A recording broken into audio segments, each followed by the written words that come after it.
நண்பர்களே, மீனராசிக்காரர்களுக்கு ரொம்ப ரொம்ப ரொம்ப ரொம்ப ராசியான ஆள் யார் தெரியுமா? ராசியான ஆள் செவ்வாய், ராசியான ஆள் சந்திரன். ரெண்டு கூடிய செவ்வாய் தான் உங்களுக்கு பணம் தரப்போறார். முருகா முருகா முருகா முருகா முருகா, முருகனை கும்பிட கும்பிட கும்பிட பணவரவு அதிகமாகும்.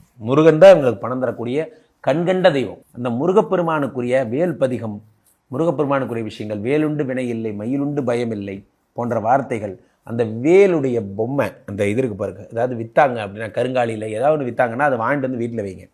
இந்த வேலை நீங்கள் பார்க்க பார்க்க வேலை கையில் வச்சுக்கிட்டே இருக்கணும். எப்போ பார்த்தாலும் வேலை கையில் வச்சுக்கிட்டே இருந்தீங்கன்னா இன்னும் பண வரவு அதிகமாகும். ஐந்தாம் இடம் குடையவனாக சந்திரன் இருக்கிறார். சந்திர பகவானோட திசை, சந்திரனோட திசை, சந்திரனுடைய புக்தி வரும் பொழுதெல்லாம் ராஜாவாக்கி அழகு பார்ப்பார் சந்திரன். அனுகிரக மூர்த்தியாக இவர்களுக்கு செயல்படுவார். சந்திர தசை எது வந்தாலும் சரி. அப்போ இவங்க வீட்டில் என்ன இருக்கணும்னா ஒரு பெரிய ஃபிஷ் டேங்க் இருக்கணும்.